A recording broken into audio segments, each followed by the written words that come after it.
You're listening to the Radical Ideas Podcast.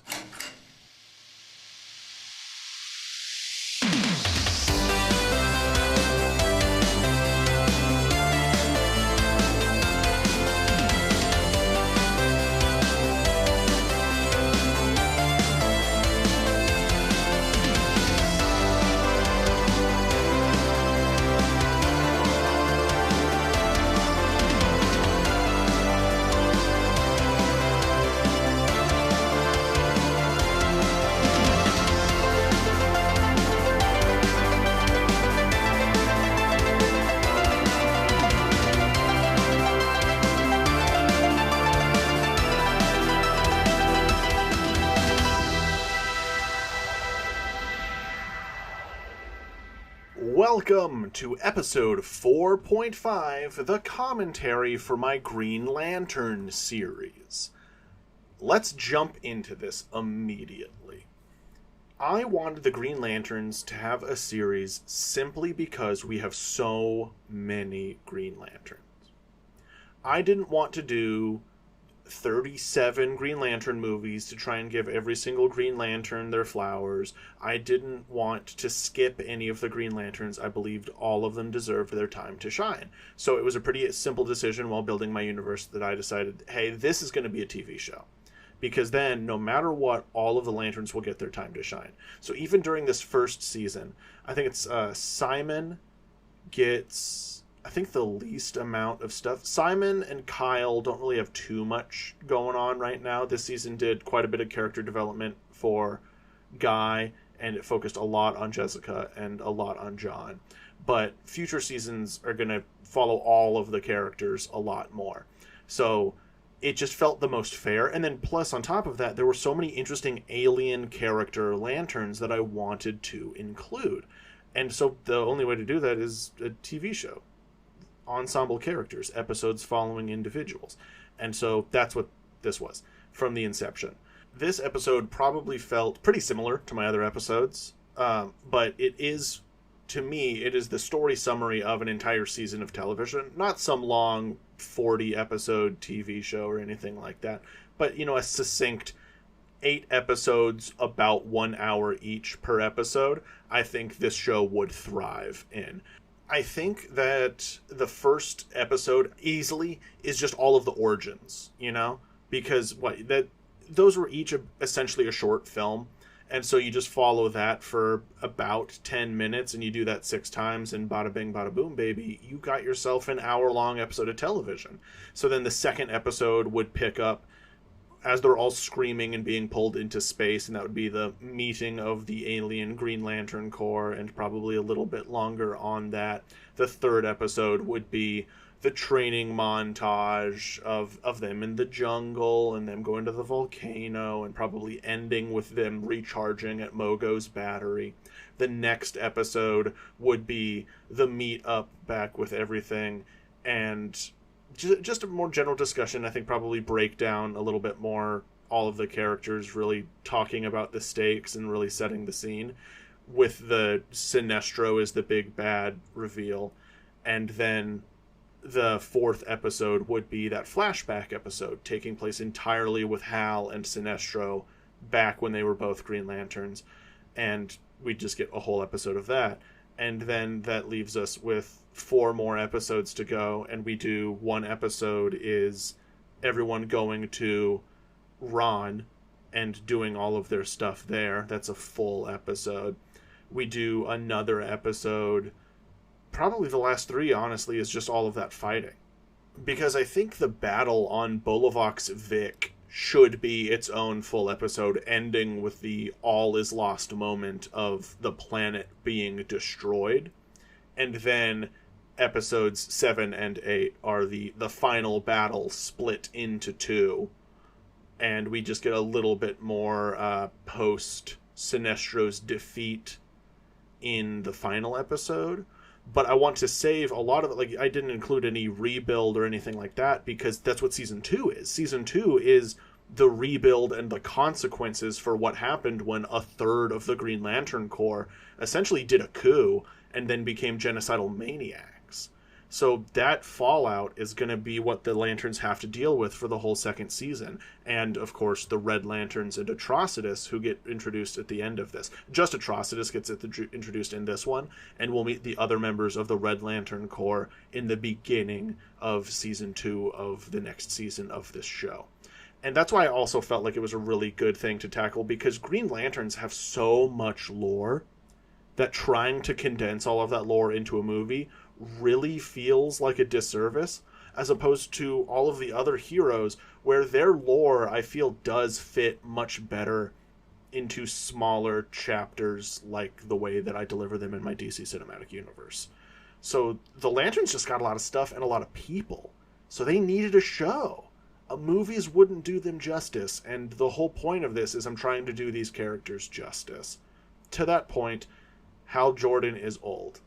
I know that upset quite a few people in my comments because people wanted a young Hal Jordan, which I get, but also tough. I'm sorry. I think every single human Green Lantern besides Hal Jordan is more interesting than Hal. Hal is great. You know, he's the original. I mean, not the original. That's Alan Scott. But, you know, he's the original space Green Lantern, the original member of the Green Lantern Corps, all that kind of stuff. He's the OG. And I wanted to throw some respect on that, and so I made him older. That, and also I would have died for Nathan Fillion to play Hal Jordan live action. So Hal Jordan was always just going to be however old Nathan Fillion was whenever this got made. So I just decided, yeah, Hal Jordan's older than everyone. He's been doing this since like the 90s.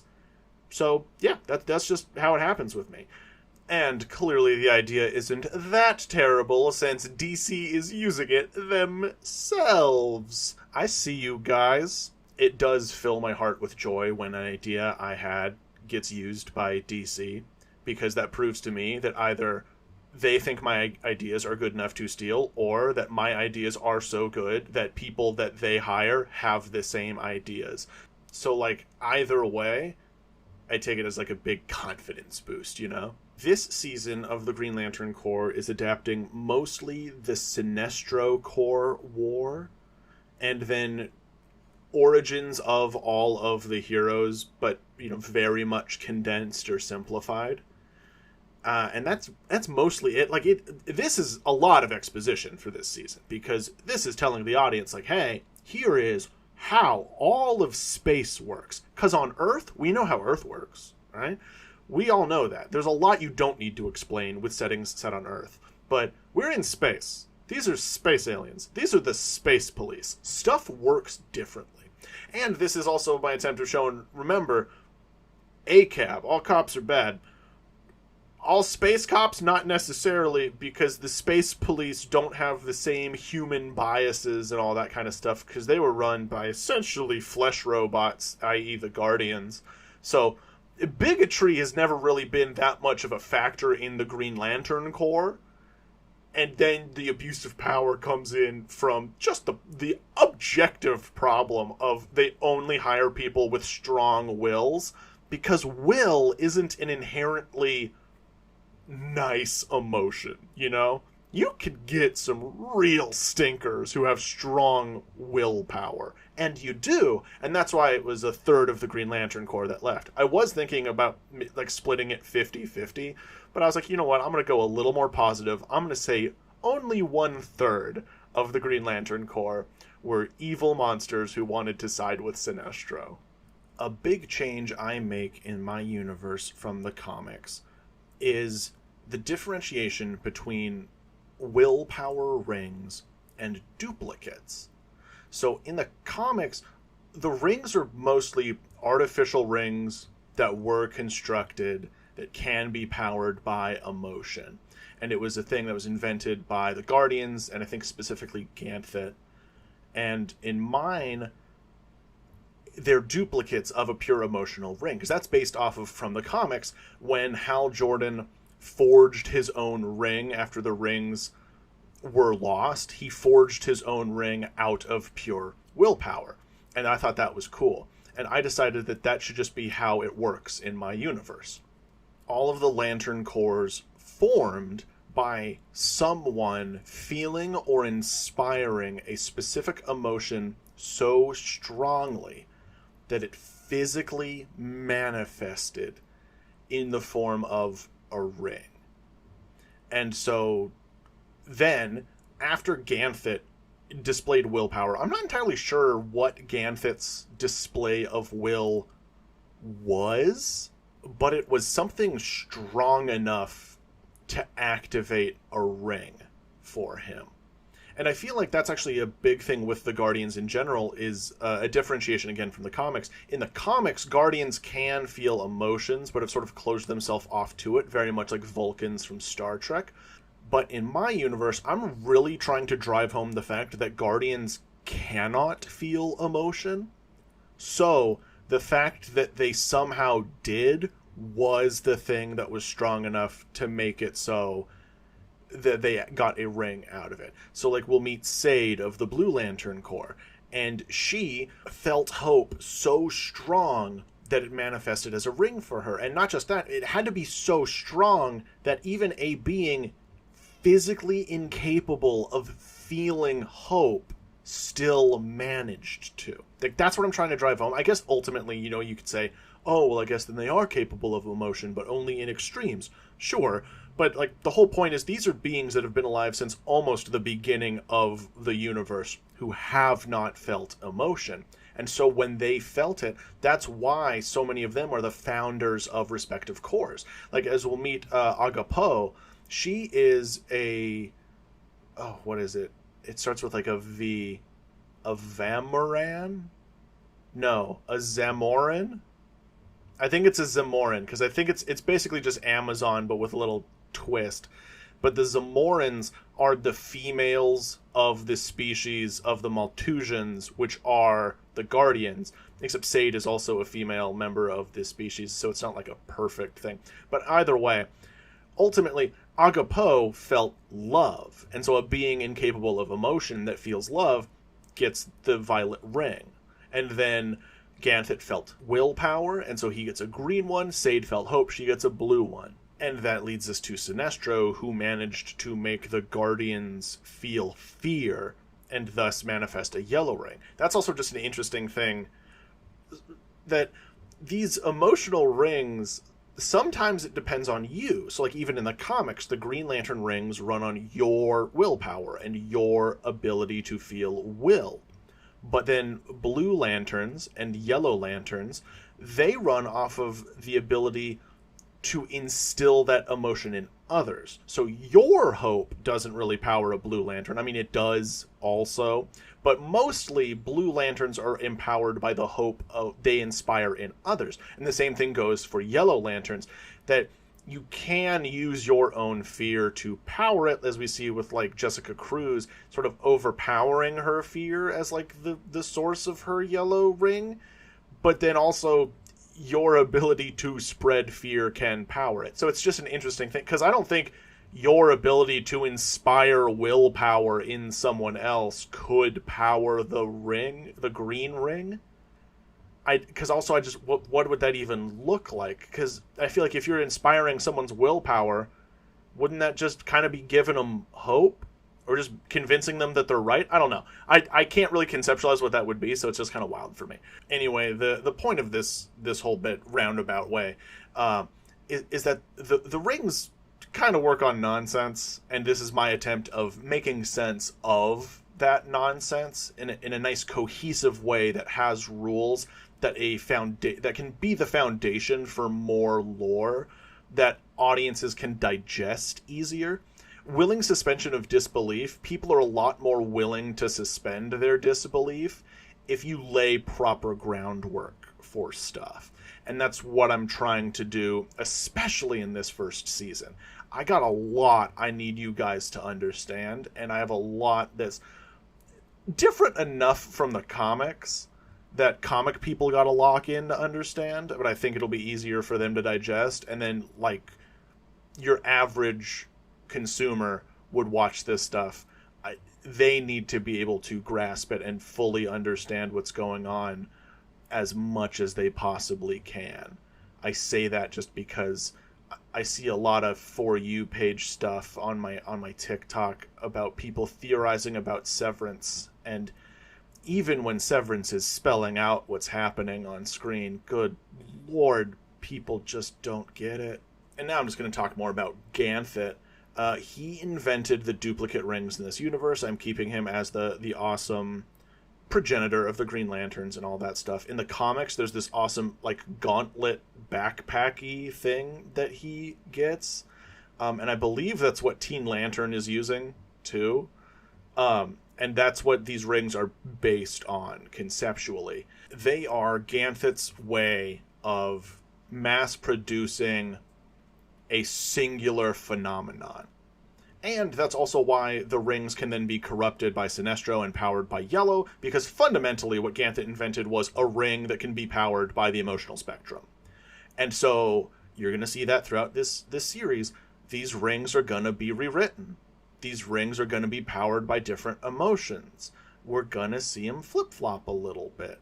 That's an important thing we have to build, especially for Kyle Rayner, and we'll get there when we get there. And then because I have these rings as this artificial construct like that, this is also where I wanted to introduce Aya.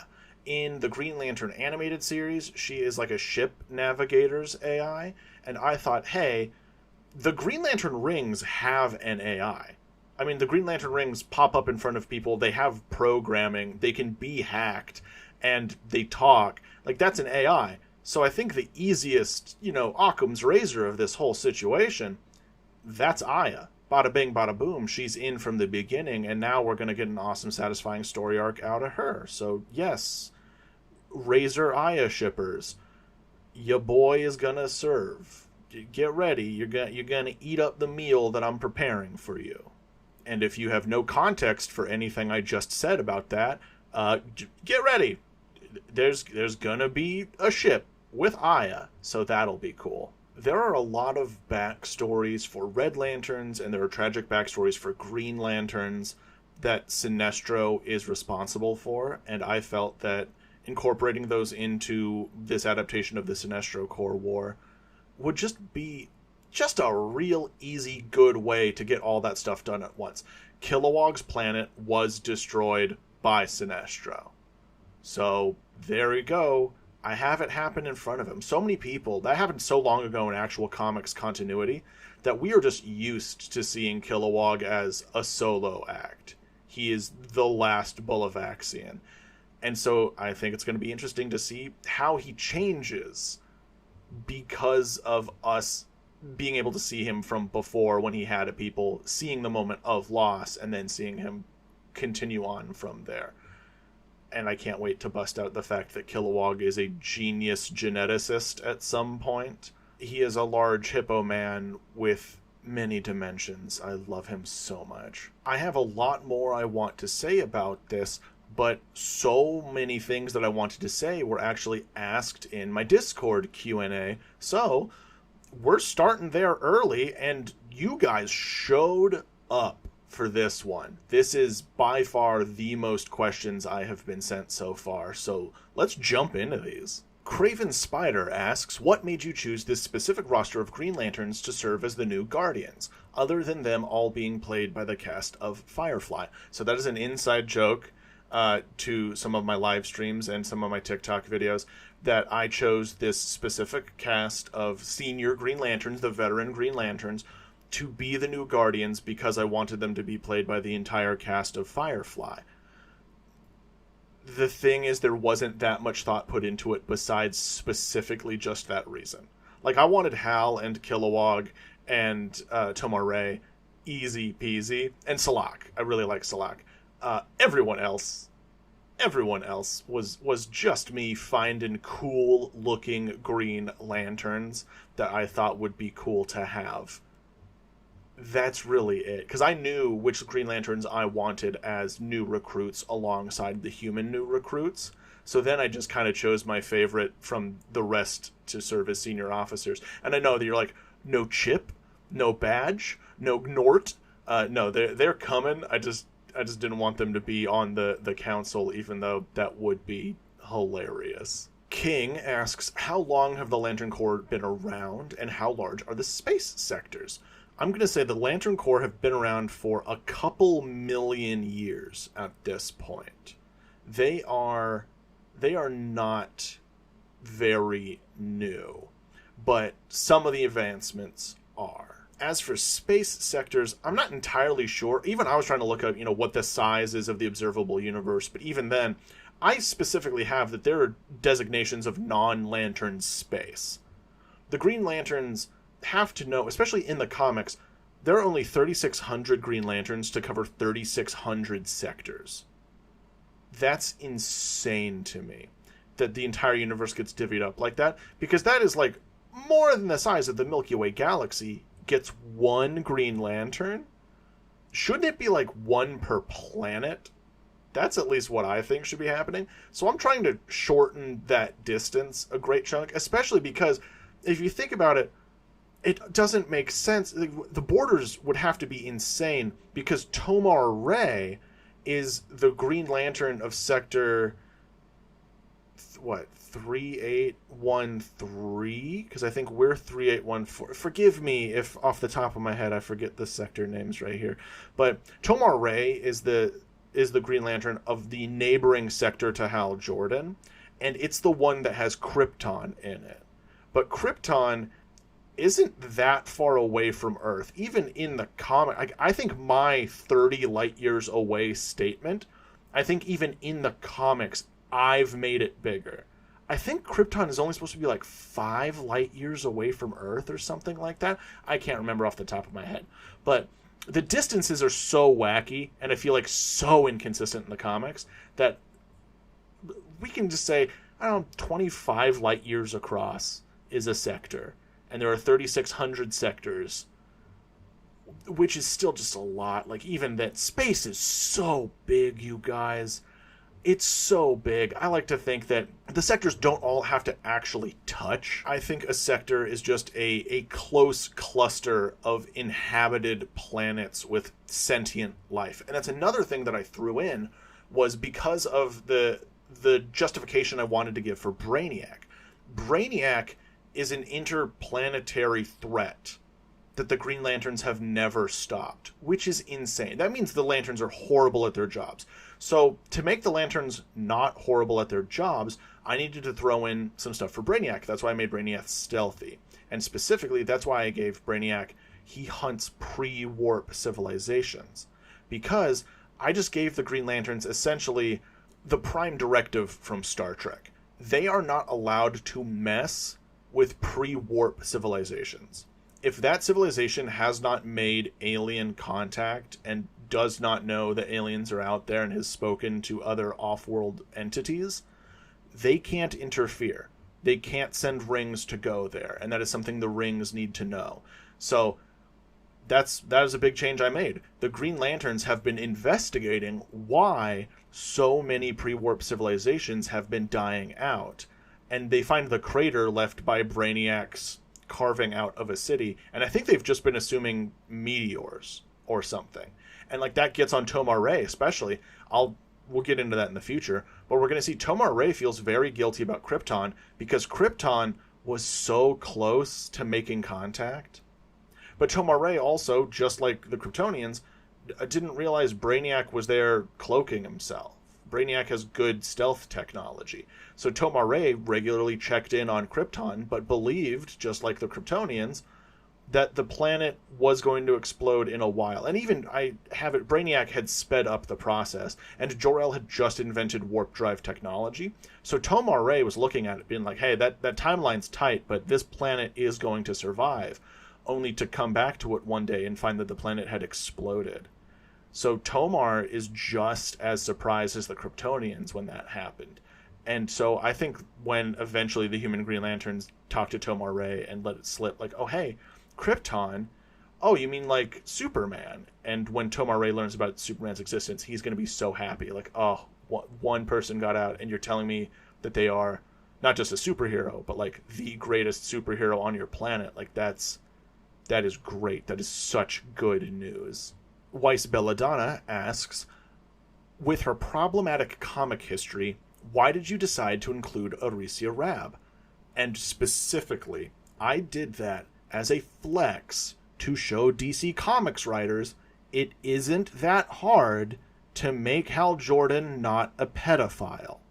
For those that don't know, Arisia Rrab in the comics is an underage Green Lantern. I believe they say that she's about 13 or 14 years old when she first premieres.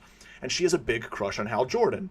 That's not the bad part. That's fine. I'm totally fine with, like, younger teenage characters having crushes on adults because that's what kids do, The problem is she acts on it. And Hal Jordan rebuffs her and says, oh, no, I don't date kids. So then she uses her ring to will herself to age to be 27.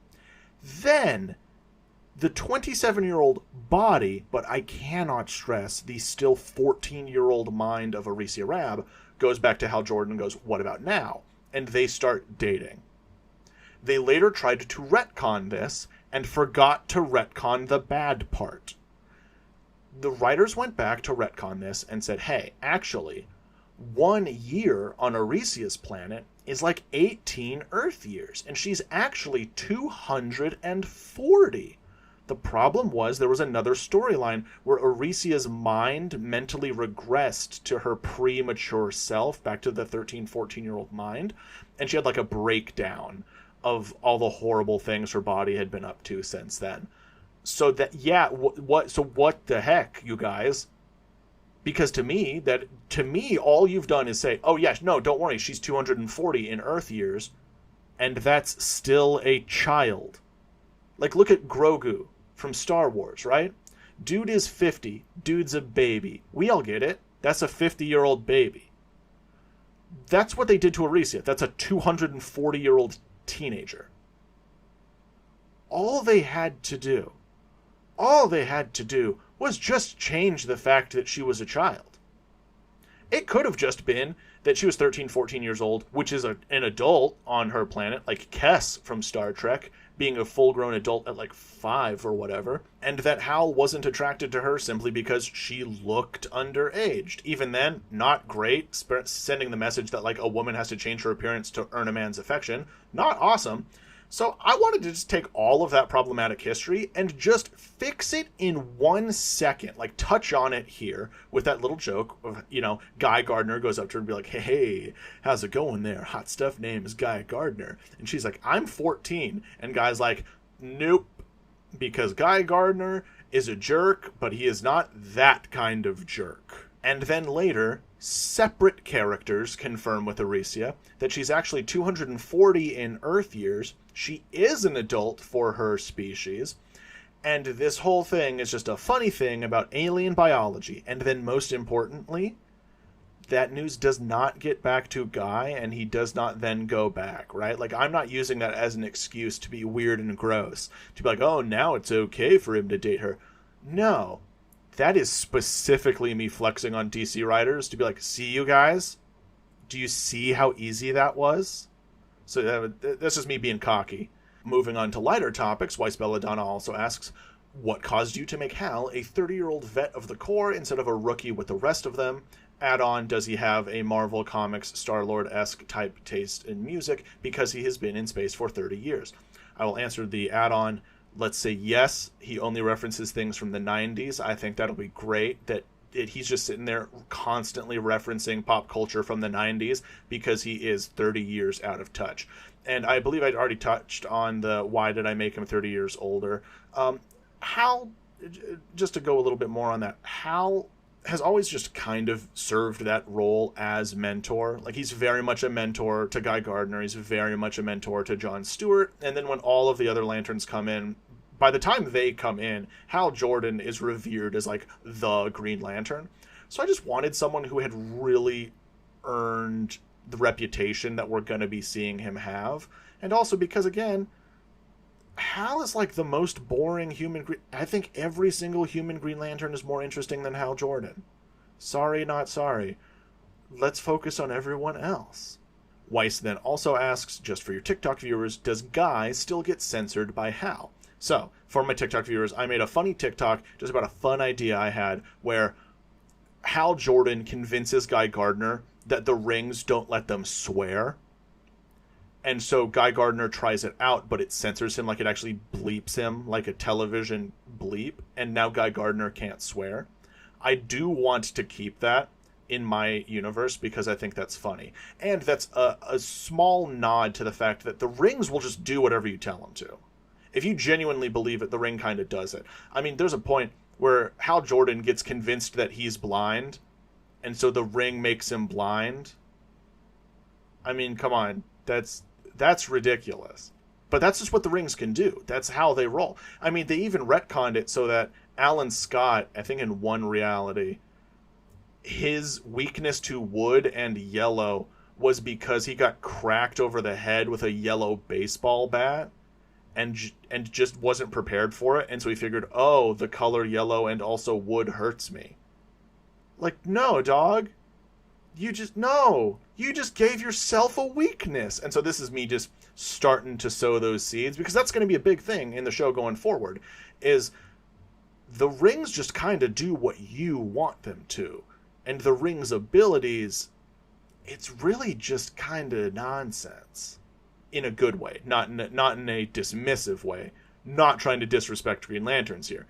I mean nonsense in like, it's whatever. Just do what you want.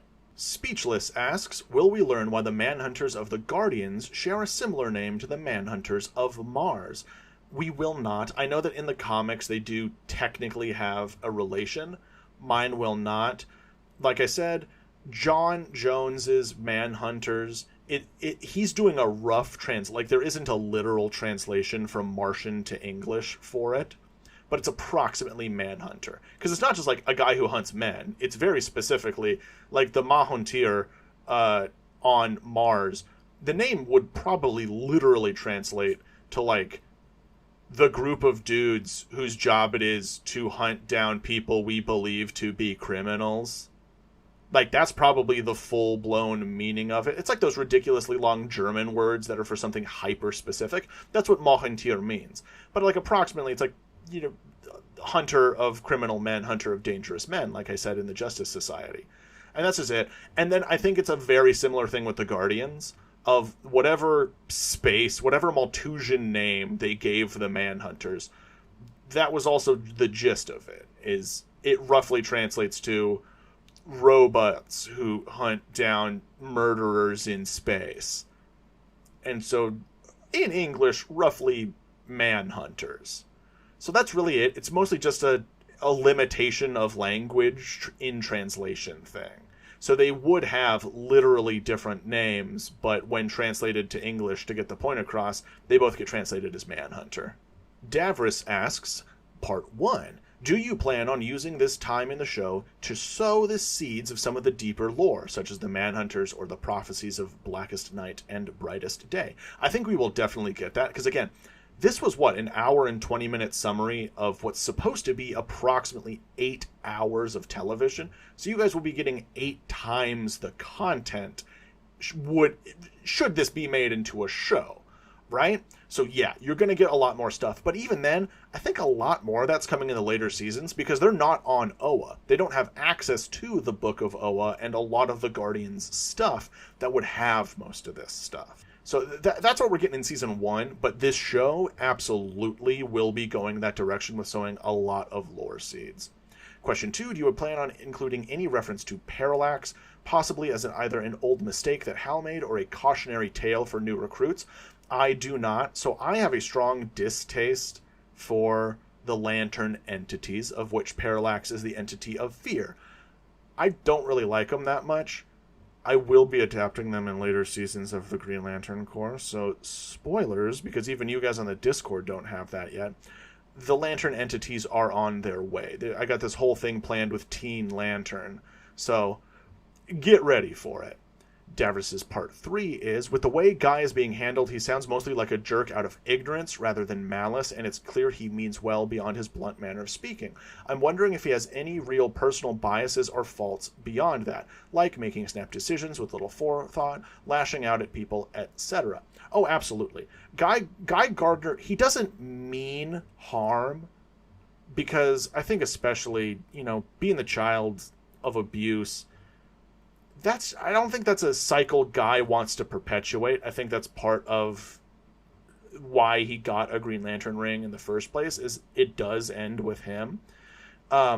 but he's still Guy, you know? His personality still does a lot of it. And as we will see in the future, some of the issues that Guy has and some of the problems he will learn to make into strengths. But yeah, I think definitely snap decisions, blunt speaking, doesn't think a lot of things out. I'm not sure how much lashing out at others he's going to do, but I think it's mostly just going to be like him pointing at a bad idea and just saying it bold-faced, even if it was just a really bad time to do that, or just even if never was a good time. He still just does it. He's Guy Gardner. He's a jerk. But like I said, why can't he use that jerkiness for good? And as a part 4, Davros asks, if Guy's grandpa fought in World War II, is it possible that he met the people on Task Force X, or was he unaware of them until they became the Justice Society? No, I think Guy's grandpa probably did meet them, but as I show, the Task Force starts off on the Italy front. So they weren't in Germany yet. They do go there by the end of the war. I think at that point they're pretty widely known. I think the world as a whole knows about them by then. So Guy's grandpa probably met them, but like in passing. Like they were walking through something and they're shaking the hands of like all the soldiers that are there. Guy's grandpa was probably one of them. Easy peasy, but nothing beyond that. Weiss Belladonna is back asking just another question. In the comics, Jessica Cruz gets her ring from Power Ring of the crime syndicate from Earth 3 after his death. Is Jessica Cruz's getting Alan Scott's ring a reference to that? Obviously, you couldn't have her get it from Power Ring, as the crime syndicate doesn't exist in your universe at this point. And if I'm remembering correctly, in your original version of the DCU, Jessica only had a normal ring, and we didn't get to see Alan's ring find a new user until Phase 4. What caused you to make that change? Both of these are correct, and that the first part of it is the answer for the second part of it. I changed it because I really wanted to do that power ring aspect of Jessica's storyline, of like the more powerful thing that she is struggling to control and has to learn differently from all the other lanterns to get a similar result. I wanted that to be Alan Scott's ring, but I wanted it to have a better message other than her learning to control the super evil ring of Volthoom. Instead, she's learning to control the super awesome ring of Ganthet and Alan Scott. So, yep, that's the reason that was changed. I just felt like that would serve the story way better if those things were consolidated. Riptide Pen asks, is Guy Gardner playing for the Major League Baseball organization an original creation? And did he play for any other teams besides the Orioles? Side note, go Dodgers. That is, I don't believe in anything else Guy Gardner has been a baseball player. That was just, I thought that'd be fun. There's really nothing beyond it other than, like, we've seen Guy Gardner, he loves using a baseball bat as a construct. I mean, like, if you Google Guy Gardner, the picture is of him flying in the air with a green construct of a baseball bat. Like, that's the first result you get for the guy. And I just thought, like, you know what? Let's just make that mean something. And then I just made him play for the Orioles because that's, like, the local team to where he's from. I know nothing about sports. I cannot stress this enough. I know nothing about sports. Gun to my head, I probably could not name 5 Major League Baseball teams. I'm not even going to try here. I just did that because I thought it would be great for Guy Gardner to be a washed-up former athlete. And that is, unfortunately, that's the beginning and end of the whole thing. Sometimes that's as simple as ideas got to be. I'm like, ooh, that works well. Shadow Ghost 903 asks, did I come up with the age rules for Arisia's species, or was it always canon? Like I said just a little bit earlier, the 18 years equaling 1 Earth year, that was a comics thing. But my change, that the teenager, her age, is an adult, is a me thing, as again, it's not that hard to make comic characters not touch kids. It's actually wicked easy to do. Zero asks, are there any consequences for Alan Scott's ring breaking out of its display and taking Jessica into space in front of everyone in the Hall of Justice? There are, but no one knows what to do about it. Like, I think that would just be a thing on Earth, is there's just a missing... Many of these Green Lanterns going up into space were publicly witnessed. Simon Baz was broken out of FBI holding. Sojourner Mullen was being hunted down by corrupt NYPD officers. They probably had body cams. No, they didn't. What am I talking about? They absolutely did not have body cams on. Am I ridiculous? I'm so dumb. They did not have body cams on. They suck. But still, that was like 10 dudes witnessed that. 6 people around the world got taken by a flash of green light and flown straight up into space. Like, if anything, the world thinks this has something to do with Alan Scott. No one is sure. This is just a mystery for Earth that will pay off in Phase 3. We already know about the relationship between Shayera Hall and Jon Stewart, but are you planning any other relationships with your Lanterns? For example, Razor and Aya. Yep. So Shayera and Jon, that's a ship. Razor and Aya, that's a ship. I already had Hal Jordan name drop the fact that he has a wife.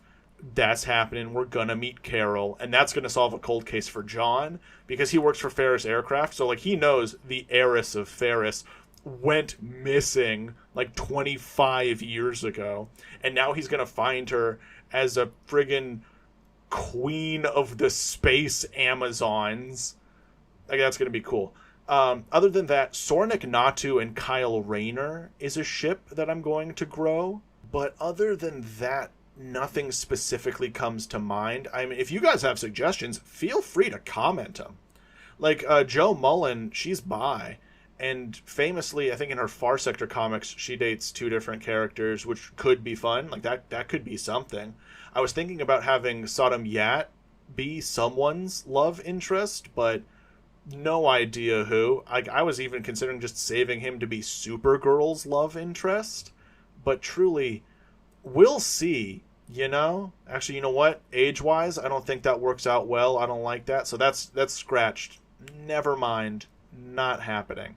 So Sodom Yat on the table. Who wants him? CG asks, do any of the Lanterns ever return to Earth periodically? I imagine Jessica would want to make sure her sister knows that she's alive, given for all she knows she was just flown into space and never seen again. I imagine they stay in space most of the time, but it's still something I was curious about. I'm going to say yeah. I think with Hal Jordan, when he got abducted to space, he didn't have anyone to really go back to, I guess, besides Carol. And I think by the time he could contact Carol, I just think he did, truly. He probably called Carol on space phone, which is just what we're going to call whatever the lantern rings can do. I think they just call from space. I don't think they actually go back and physically visit. But I do think there's a call or maybe a space Skype or something. I don't know. There's some way. They let their families know that they're okay, though. The ones that do have families, which is, I think, just Simon and Jessica. I think and Guy. I mean, Guy has his brother who he loves. So Guy, Jessica, and Simon, they would call home. But the other Lanterns, I'm pretty sure, don't have families. So there's not too much. Like, especially Kyle Rayner in this universe. That dude is like, I think I will stay here instead of go back to Earth where I was alone and homeless. Andy asks if I have any plans for Amon Sur, or does he just get imprisoned by the Green Lantern Corps? He gets imprisoned, but that kind of just is the plan. The point of his storyline was to show that he was just kind of a coward. Even though he ended up being a guy that wields fear, the irony there is that he himself is a coward and was just doing whatever he was told. He was too scared of his uncle to stand up to him, so instead he complied with the horrible, monstrous stuff that Sinestro wanted him to do. I could redeem Amon Sur. I'm not sure if I want to, because, guys, we're on the Sinestro redemption arc right now. I know that's crazy. I know, but trust me, I'm gonna make it hit so good. The comic Sinestro redemption arc is really good, so I'm trying for that, y'all. Scout Robin asks, what would the aesthetic of Oa look like? Green? Like lots of green? Lots of green, lots of rock, a lot of green. Definitely some green. I don't know. I like there's a lot of different depictions of Oa that I really like. So I think this is truly just sort of a concept artist's dream of, I'm like, just hit me with alien green, you know? I really, in the newest DC animated universe, the Tomorrowverse, in Green Lantern Beware My Power, I really liked the vibes of that Oa. So maybe something like that. But truly, I don't really want to get that one too weighed down, because I feel like that's the one that's the most fun for an artist with a really strong vision, you know? Like, it's an alien world. You don't have to conform to Earth, like, architectural aesthetic. Go wild with it. That's what I want to see. King comes back and asks, do you have any episode titles in mind? And I know it's going to sound so cheesy, but I would really like if the first season, each episode title was a different passage of the oath. So, in brightest day, in blackest night, no evil shall escape my sight. Let those who worship evil's might beware my power, Green Lantern's light. And I know that that's only 6, but man, oh, if I could condense this into 6, I would be tempted, because dang, that would be so awesome.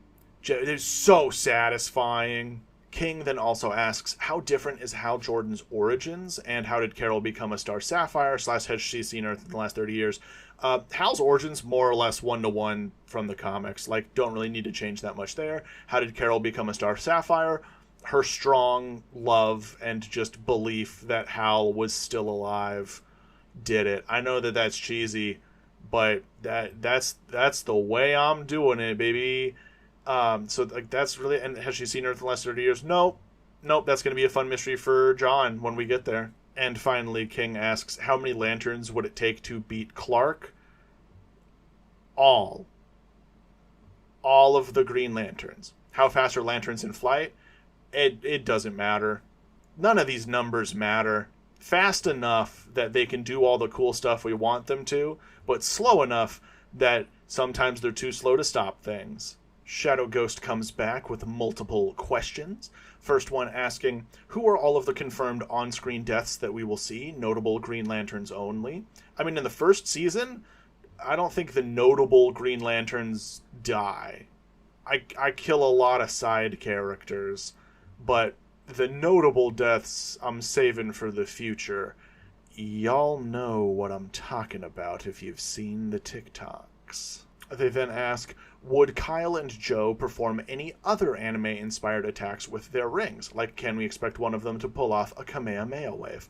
Yes, you can. My goal would be one anime reference a season per each of them. That's the goal here. Is I want them to just be absolute total weebs, so much so that I'm really debating giving Kyle the Kamehameha in the Crisis movie. Y'all know exactly when he would use it, because that's like the anime reference, right? There are so many references that you could fit in. That's also something that I wouldn't really want to determine here, because I would love, if this ever actually got made, to cast real-life weebs and just ask them what they wanted to do and see if we could pay for it in legal. Like, I feel like it's just a reference being made, you know? I feel like we should be able to get away with a lot of it, but I want to see. I'm curious to see what we could or could not get away with. And then the final part of the question is, what caused Alan Scott's ring to reconnect with the Lantern Network? Was it Jessica, or was it the deaths of the hundreds of lanterns all at once? No, it was not. It was the fact that 6 lantern rings with programming came to Earth. The lantern rings, the programming to go out and find a new wielder, I think in this universe was specifically created because Ganthet's ring was lost. Ganthet went missing a while ago. He has been on Earth for a hot minute. And even after that feature was added to the rings talking to other rings to reprogram them was a thing added because of the Sinestro War. When they realized that rings could be overwritten, they wanted the Green Lantern rings to try and basically factory reset nearby unwielded rings. So, because 5 rings with that programming came to Earth at the same time and spread themselves out around the United States, they detected Ganthet's ring and implanted that programming onto it. Because I think Ganthet's ring would be compatible with Aya, even if he himself didn't really use Aya that much. Or simply just because with a pure emotional ring, it works the way you think it does. So when Alan found the ring, Aya didn't exist yet. That was something Ganthet probably had that he was going to launch eventually. And someone else had to finish it after his passing. So Alan just has the OG ring, and it just works as, well, if you found it, you can use it, but it's only as strong as your own willpower, and it is by sheer chance that someone with strong enough willpower and wanted to use it for a force of good found it. And that's also, I really wanted to give Alan Scott his laurels in this, because, he has nothing to do with the Green Lantern Corps properly in space. I mean, sometimes he does. His origin is a mess, and I just wanted to ease that up. You also might ask, hey, why did he wear red and green and purple in his costume? And that is because when he finds the skeleton of Ganthet, the cool space clothes that Ganthet has are still there. They're worn down, but the primary colors are still visible, and Ganthet was wearing a purple cloak over his traditional Guardian red and white and green robes. So that's what Alan Scott was emulating when he realized he could construct clothes with the ring. Messiah Master stops in with a couple questions, asking, was Season 1 inspired by the animated movies Green Lantern Emerald Knights and Green Lantern First Flight? Oh, absolutely. Those movies are great. It was also inspired by the Ryan Reynolds Green Lantern thing. It was also inspired by Beware My Power from the Tomorrowverse. It was also inspired by Green Lantern, the animated series, and also just the comics in general. My whole DC universe is just sort of a mishmash of all of this lore that I've seen, trying to get it into one cohesive image in my own mind and then translated for a mass audience. So yeah, absolutely those were inspirations. Part 2 of the question is, has Hal faced any of his classic evil villains like Evil Star, Kanjar-Ro, Goldface, Dr. Polaris, or even Hector Hammond? Or did Alan Scott fight them instead? Whatever villains I end up not using ever in this universe, we can just confidently say that that's who Hal fought up in space. Just any of them. He was there for 30 years. We can give him a pretty prolific history. The same thing goes with, like my Justice Society museum. I haven't thought out 100% of everything they've done in between some stuff, because, I mean, that's stuff that's really fun to discover organically as you go, or just leave open, because the more hard lore you establish, the more limitations you put on yourself for future stories. And like my whole point with this universe is I'm trying to write this entire universe out first, and then I want to do like a final pass to make sure that it all flows well and there are no plot holes, because I hate plot holes. I hate them. So with a lot of this stuff, you just don't really need to see it as an audience. I get it. Like, our brains crave the information. But no, I don't really have a concrete list of things Hal has done beyond he fought in a couple space wars and he saved 14 billion people's lives. Heck yeah, dude, that's Hal Jordan. And finally, Messiah Master asks, what would the opening theme and ending theme of Season 1 be? I don't think it'd be real music. It would be real music, but it wouldn't be existing songs. It wouldn't be famous songs. It would be original compositions. So, I don't really know. I'm not a musician. I can't tell you what I want it to really sound like. But it would be an original composition, because, heck yeah, dude. Let's get a cool composer in there to do something awesome with instruments. What can they do with light? I don't know. Do music about light and emotion. The Cripwalker asks, why was this episode structured like a movie while being a TV show, and are other episodes going to be structured like this too? Dang. I really thought I made this feel like an episodic, like, I felt like I was pretty good with knowing or conveying where I wanted, like, episode beginnings and endings to be. It is a shorter form story and a shorter form season. Like, only 8 episodes was my intention. So I totally get why it would feel like a movie, because there are so many series especially that could just be movies. But I really feel like if you tried to take this and just make it a movie as it is, that would be way too filled. I don't know. So I guess, yeah, other seasons are going to feel like this, because I just wrote out the story synopsis for this. My whole universe, I have some bits of scripts done for a lot of this stuff, but I have the story treatments done for absolutely everything in my universe. And it's an audiobook adaptation of those story summaries that I'm reading to you guys when I do this podcast. So, yeah, dang, I'll work on that to try and make it feel more TV-like in the next episode for season 2. But yeah, they're all going to feel like this. That's what you're getting. You guys are getting a good audio drama version of it. And also, I didn't want to write an 8-hour podcast episode. I ain't there yet, you guys. Maybe one day. Hopefully never. Neon Spider asks, I had to Google a lot of the names to see what characters look like, because I'm only familiar with the animated Green Lantern outings, and I saw that Rain Crawl was actually male in the comics, but female for your series. Is there a reason, besides just having more Lady Green Lanterns, which is a totally valid reason? No, that one was just 100%. I was looking at the list of lanterns I wanted to focus on. I really wanted a Thanagarian lantern, because I wanted to start showing off Thanagar early. And I like Rain Crawl, even though Rain Crawl has like 6 appearances. Like, Rain Crawl is not some popular, big, awesome, well-known name in the comics. And if they are, and Rain Crawl was your favorite character, I am so sorry. I'm so sorry I offended you like that just now. But I wanted Rain Crawl in here, and when I was looking at my list of people, I was like, this is a little lopsided for dudes. I'm going to make Rain Crawl a girl. So I just did. Like, sorry, guys, I did.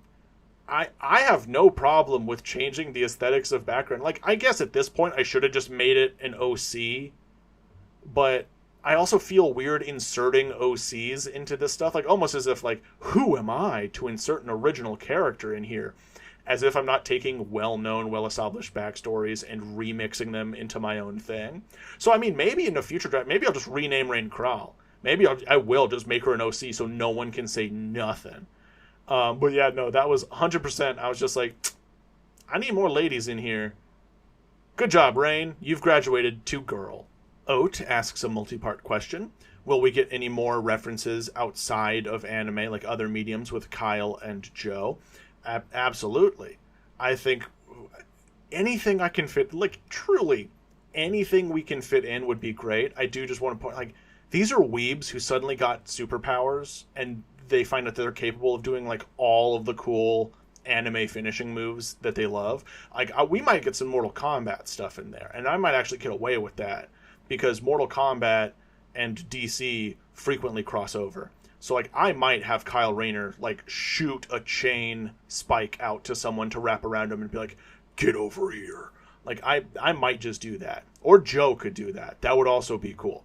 And then background lanterns being aliens from other media. I think at that point, you know, it would have to be close enough knockoffs of stuff or anything owned by Warner Brothers. So I have no concrete plans for aliens from other media. And then you ask, since we are getting Dex Star, will we also be getting the Blue Lantern dog? No, look, the Blue Lantern Corgi is adorable, and that is such a fun, like, internet invention, because it's not a real thing. I have no intention for a Blue Lantern dog. It would be pretty adorable, though. So, like, maybe if you guys annoy me enough, I'll fold and do that. But I held off on giving you guys Ace and Crypto for so long because I don't want dogs in situations where they can be hurt. And this is Space War. I don't wanna, and you might be saying, like, well, but you give us a cat. I'm like, yeah, but that cat is the one doing the hurting. Also, we're going to get the super tragic backstory of Dexter, but still... Henry the Blue asks, which president did Jon Stewart shake hands with? A real president or a fictional one? I mean, given the current political landscape, absolutely no way would Jon Stewart shake hands with that disgusting orange Cheeto sitting in office right now.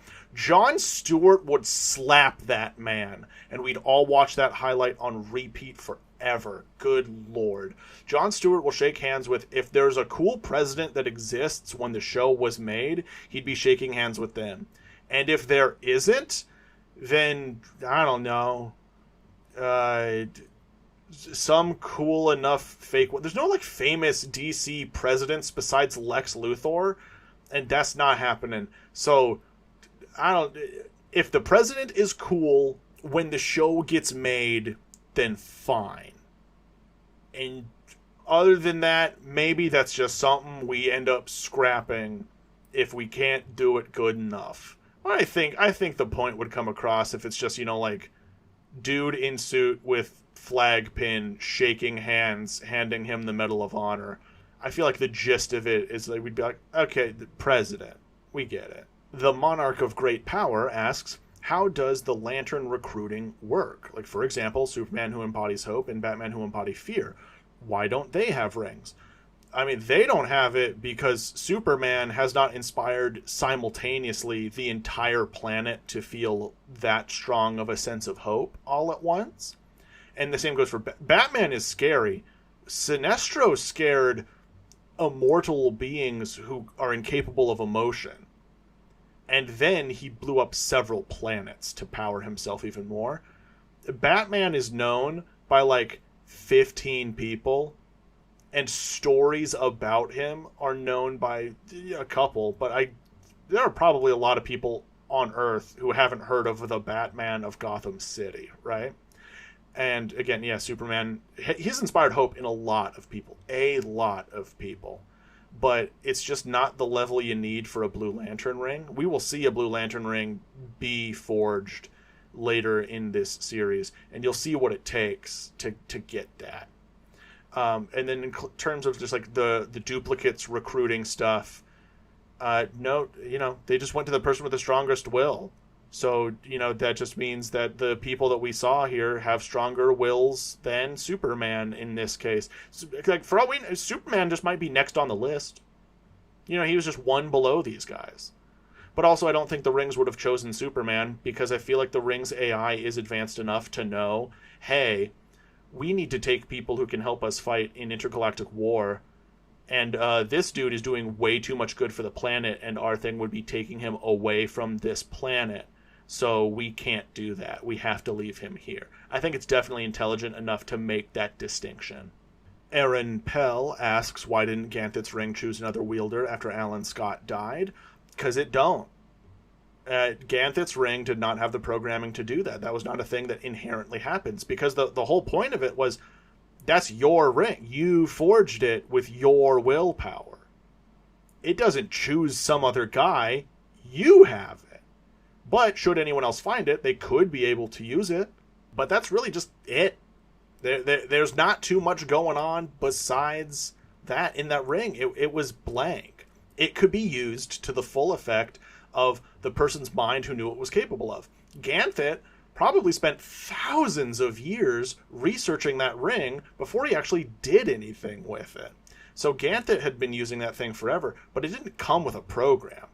That just wasn't a thing. It was just a ring forged by willpower that could do whatever you willed it to do. So Ganthet just used it the way he would, and Alan Scott used it the way he would. Like, if anything, he just found it, went, cool ring, put it on, and then later he just really needed something, like probably got attacked, right? And he just really needed a shield or something to block his way, and just like really wished he had one at that moment, and then one grew in his hand. And then he realized, oh my goodness, this ring can do things I want it to do. And then he started training, and then like he used it to the full extent of the abilities he believed it had. I don't think he never went to space, he never did anything like that, because he didn't really think that was a thing the ring could do. he didn't even think it belonged to an alien. He just found it on a little skeleton of a man.